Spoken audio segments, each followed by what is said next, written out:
Aleluia, aleluia, em honra e louvor nós iremos cantar ao Senhor.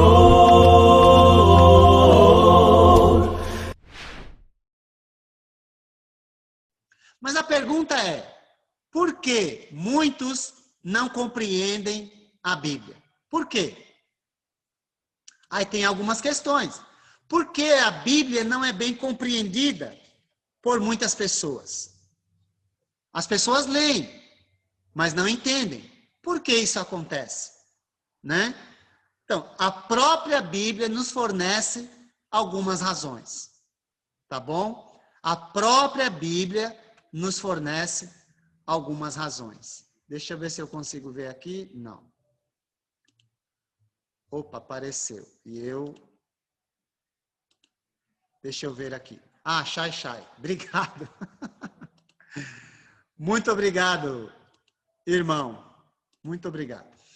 Por que a Bíblia não é bem compreendida? Vamos lá, tá bom? A Bíblia fornece alguma instrução sobre isso.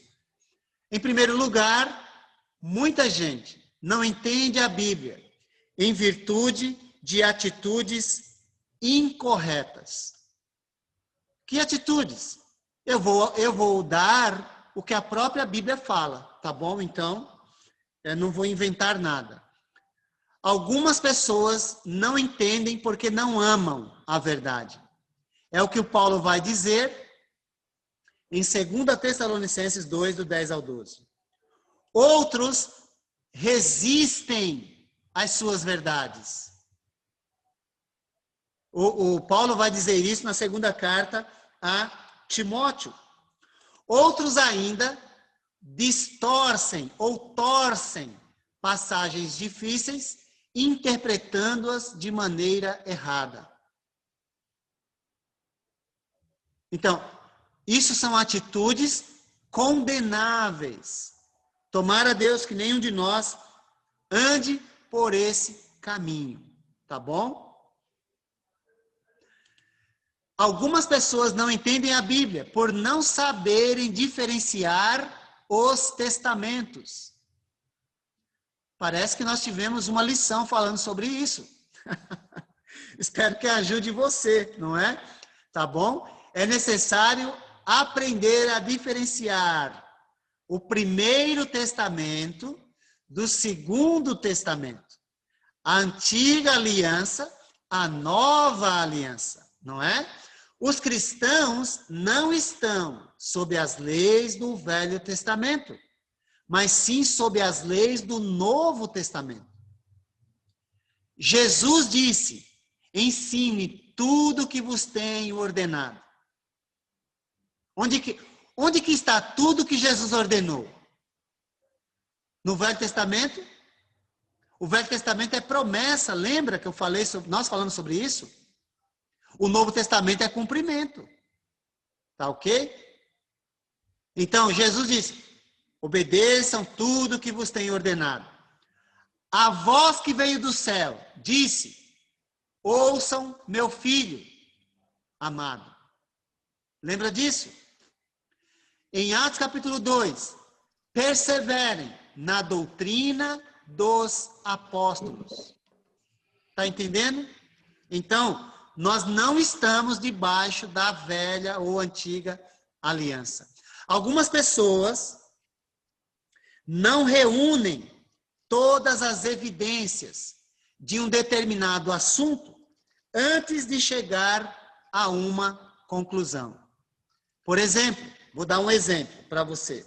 Por exemplo, nós vamos falar sobre isso também depois, mas eu vou dar um exemplo aqui. Olha. Por exemplo, você quer saber, eu vou dar um exemplo bem simples, sobre a ceia do Senhor. A ceia do Senhor. Se você ler o Evangelho de Mateus, Marcos e Lucas, você tem informações sobre a ceia. Mas o Evangelho de João também tem mais informação sobre isso. Porém, nenhum desses 4 evangelhos fala sobre o dia em que a ceia do Senhor deve ser celebrada. Nenhuma. Aí você precisa juntar Atos, capítulo 20, verso 7, para completar o ensino. O ensino. E juntar 1 Coríntios, capítulo 11, que também vai falar do mesmo assunto. E aí você tem o ensino completo. Todas as evidências. Alguém que não faz isso pode pensar assim: não importa o dia. Por quê? Porque no Evangelho de Mateus não falou, no de Marcos não falou, no de João não falou, então não importa o dia. Mas se ela reunir todas as evidências, ela vai perceber que o dia é importante. E o dia é o primeiro dia da semana. Não é quinta, não é sábado, não é sexta. Não, é no primeiro dia da semana. Deu para entender? Então, quando você vai lidar com um assunto, você precisa perguntar: será que existe outros escritores bíblicos falando sobre isso? Por exemplo, se você ler apenas o Evangelho de Lucas, no capítulo 24, do 44 ao 50, você vai deduzir que batismo não é necessário para a salvação. Sabe por quê? Porque Lucas só falou de arrependimento.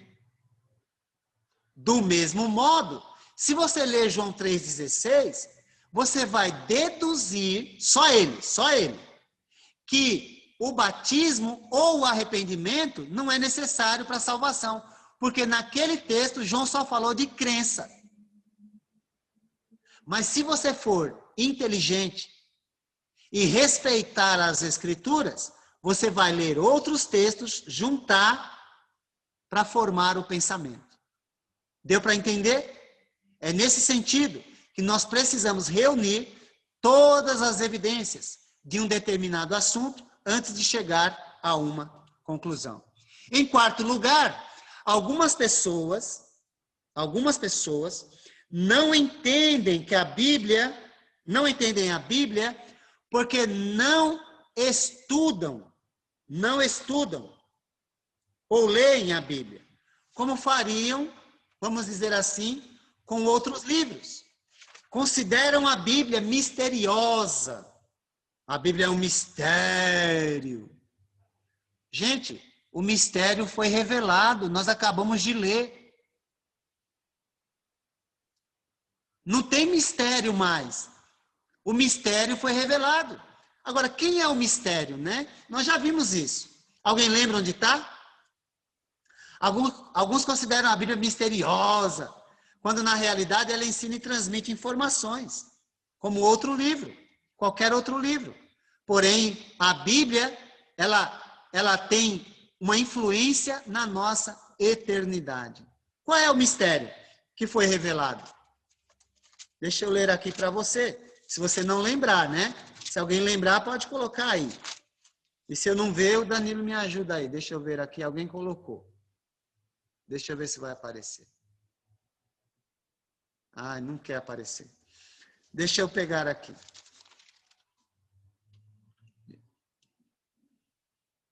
Ah, apareceu. Efésios 3. Isso, Efésios 3, ele nos revelou, vamos dizer assim, dizendo que o mistério estava oculto, mas agora foi revelado, né? E na carta aos Colossenses, capítulo 2, dá uma olhadinha lá para você ver. Capítulo 2, verso 2. Olha que lindo que Deus deu para nós. Que lindo. Ele disse assim, é o Paulo falando do mesmo assunto, tá bom? Só que aqui ele esclarece um pouco mais. Ele diz assim, olha. Esforço-me para que sejam fortalecidos em seu coração. Estejam unidos em amor. Que maravilha, hein? E alcancem toda a riqueza do pleno entendimento, a fim de conhecerem plenamente o mistério de Deus, a saber, Cristo. Cristo é o mistério. Nele estão escondidos todos os tesouros da sabedoria e do conhecimento. Percebeu? Que maravilha! Eu estou muito feliz de saber que o mistério foi revelado. Professor, muitas denominações não tomam a ceia no primeiro dia da semana. Isto é errado? O que acontecerá com essas pessoas, dessas denominações que não tomam a ceia neste dia estipulado? Giovana, o julgamento pertence a Deus. Eu vou ser julgado pelo conhecimento que tenho, e se eu praticar, bem. Se eu não praticar, eu serei julgado por ele. Então, o que eu diria é, se nós sabemos, devemos praticar. Devemos praticar. Deus não condena inicialmente a ignorância. Mas uma vez que sabemos, devemos praticar. Se essas pessoas sabem e não praticam, Deus as julgará. Se eu sei e não pratico, Deus vai me julgar. Então é importante que a gente leve em consideração que a revelação foi dada, não para ser um enfeite, mas para ser praticada. Tá bom? Então, eu não sei se essas pessoas sabem disso, mas se sabem e não praticam, vão colher o fruto da desobediência. Mas não é só elas, eu também. Mas Deus não leva tempo de ignorância em consideração. Mas se você e eu sabemos e não praticamos, devemos levar isso em consideração. Então, o ensino nesse momento é para nós que estamos descobrindo esse conhecimento. Porque eu não posso julgar aquelas pessoas, porque quem vai fazer isso é Deus. Tá bom? Muito obrigado mais uma vez pela sua pergunta e o seu amor, porque eu acredito que a sua pergunta revela amor por essas pessoas. Então, agora que nós sabemos, devemos levar esse conhecimento a elas. Se elas não quiserem, aí é entre elas e Deus. Então, não a julgue, porque elas rejeitam. Mas se eu e você sabemos, nós devemos fazer. Tá bom? É o que eu posso dizer. Não julgamos, mas cabe a nós ensinarmos quando percebermos isso. Como fez Priscila e Áquila com Apolo. Perfeito, Reinaldo. É isso mesmo. E se elas tiverem, o ouvinte, né, tiver a humildade de Apolo, eles vão acatar o ensino, não é? Porque Apolo, mesmo sendo, assim, poderoso nas escrituras, eloquente, teve humildade para ouvir Priscila e Áquila. Não é verdade? Se você quiser ler a história, está em Atos capítulo 18. Tá bom? Leia lá a história. Vai ser legal. Vamos avançar. A Bíblia ensina ou autoriza de 3 maneiras, tá? Vamos lá. Ela transmite a vontade de Deus aos homens através de uma ordem direta. Ame o seu próximo. Há alguma dúvida nisso? Não. É uma ordem direta. Ame o seu próximo como a si mesmo. E independente do que o próximo faz para você. Tá bom? Ame os seus inimigos. Alguma dificuldade de entender? Não. Muita dificuldade para praticar, mas não de entender. Porque a ordem é direta. Não tem dúvida sobre isso. Tá bom? Aí as pessoas falam assim, mas é aquela pessoa. Bom, aí você está tentando introduzir no texto algo para justificar alguma coisa. A ordem é direta. Ame o seu inimigo. Ponto. E depois converse com Jesus. É o que eu posso dizer. Não dá para eu falar assim, aquela pessoa, mas se ela te causou um prejuízo, uma dor tão grande, ela não merece ser perdoada e nem amada. Eu não posso falar isso, porque Jesus disse, ame seu inimigo. Aliás, eu acho que eu falei isso já, mas vou falar de novo. Se você não quer dormir com o inimigo, é melhor você perdoar ele. Perdoa seu inimigo. Porque se você não perdoar, ele vai dormir com você. Porque ele vai grudar na sua mente. Aquilo que ele fez para você vai grudar aqui, ó. E você vai dormir com ele, acordar com ele, agir em função do que ele fez. E assim vai ser difícil para você.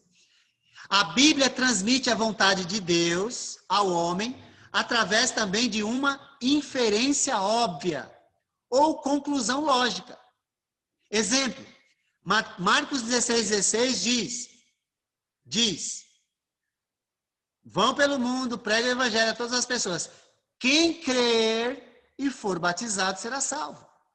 Qual é a conclusão lógica daí? É que quem não crer não será batizado. Agora, isso já está no texto lá. Mas, por outro lado, nós aprendemos também que aqui estão excluídos dois grupos de pessoas. Dois grupos. As crianças, porque é quem crê. A criança crê? Não, então ela não precisa de batismo. E as pessoas com deficiência mental, elas não precisam. Porque elas não têm capacidade para crer. É quem crê. Quem crê quer dizer quem decidir, quem escolher, quem acreditar.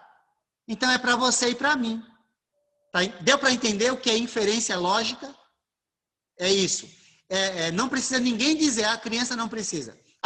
Hoje a gente precisa explicar um pouco mais sobre isso, porque tem religião que batiza criança, não é? Mas falaremos sobre isso semana que vem. Uma terceira coisa, a Bíblia instrui por intermédio de exemplos aprovados. Eu acabei de citar o exemplo da ceia no primeiro dia da semana. O exemplo da igreja primeira é o exemplo para a igreja do século 21. Qual é o objetivo da adoração? Lembrar do sacrifício de Jesus. Quando é que se faz isso? No primeiro dia da semana. Ponto. Ponto. É o exemplo que Deus deixou para ser imitado. E nós seguimos tal exemplo. Se queremos ser a igreja que Jesus fundou através dos apóstolos. Tá bom? Nosso princípio de orientação, à medida que estudamos a Bíblia, deve ser o seguinte: falar quando a Bíblia fala e silenciar quando ela silencia. Tá bom? Falaremos mais sobre isso nos momentos aí oportunos. Bom, só para a gente finalizar, o que a Bíblia diz sobre outras autoridades. Vamos lá. Aqui eu vou mais rápido porque já acabou o nosso tempo, né? Apesar dos veementes ensinamentos das Escrituras referentes à completa autoridade da Bíblia, existem hoje muitas outras autoridades entre pretensos cristãos, resultando na confusão daquilo que a Bíblia ensina e a consequente divisão religiosa. Nós falamos um pouquinho sobre isso no decorrer do caminho, mas haverá oportunidade para avançar mais sobre isso. Quais são alguns guias religiosos que são falíveis? Primeiro, a consciência ou o sentimento. A minha consciência não me condena. Então, cuidado com a sua consciência. Porque a Bíblia está aí para ser lida e obedecida. A Bíblia, no entanto, diz: provai os espíritos, se procedem de Deus. Os espíritos, em 1 João, são falsos profetas. Tá ok? Homens que se apresentam como de Deus, quando na verdade se fazem dono da igreja, e ai daquele que falar alguma coisa a respeito disso para ele. Ai daquele. Mas onde está baseado isso? A minha consciência não me condena. Cuidado. Não confie na sua consciência. Confie sim na Escritura. A tradição da igreja, Jesus condenou tal tradicionalismo entre os judeus. Tá bom? Como uma rejeição da palavra de Deus. Ele disse: jeitosamente rejeitais o preceito de Deus, para guardardes a vossa própria tradição. Você chega para uma pessoa que segue uma tradição religiosa e diz: mas meu pai fez assim, o fulano falou que é assim. Tá bom, continue. Mas Jesus rejeitou a tradição judaica, tá bom? Rejeitou. Falsos profetas, aqueles que confiam em qualquer pseudo, líder, pseudo é falso, líder infalível ou instituição, devem perceber que esta viva voz da igreja, como às vezes é chamada, pode muitas vezes ser nada mais que a voz de uma igreja apóstata, uma igreja desviada daquilo que Deus estabeleceu. Revelação dos últimos dias. Outras pessoas religiosas, tá ok? Que confiam em pseudo-revelações dos últimos dias ou em ensinamentos de algum profeta moderno. Fazer isso, no entanto, é desacreditar, com toda certeza, desacreditar das Escrituras, as quais contêm toda a verdade que precisamos. Portanto, dizemos, novas revelações, é o que você tem na sua lição, tá bom? Fazem acréscimos à completa vontade de Cristo na Bíblia e resultam na pregação de um outro evangelho, o qual é condenado por Deus. E nós vimos isso em Gálatas capítulo 6, verso 8, que nós já lemos essa escritura, tá bom? Admiro-me de que vocês estejam abandonando tão rapidamente aquele que os chamou pela graça de Cristo para seguirem outro evangelho, que na realidade não é o evangelho. O que ocorre é que algumas pessoas os estão perturbando, querendo perverter o evangelho de Cristo. Mas ainda que nós, ou um anjo dos céus, pregue um evangelho diferente daquele que lhes pregamos, seja amaldiçoado. Nós já lemos esse trecho lá anteriormente. Concluindo, Deus deu a Cristo toda a autoridade no céu e na terra.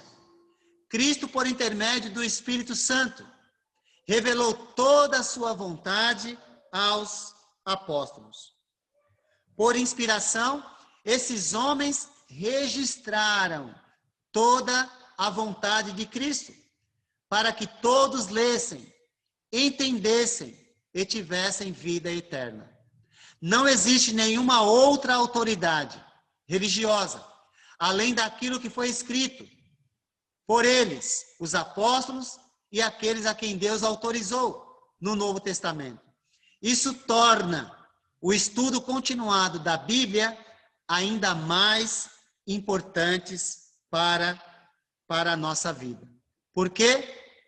Porque do estudo das Escrituras, da autoridade que elas exercem em nossa vida, dependem a nossa eternidade.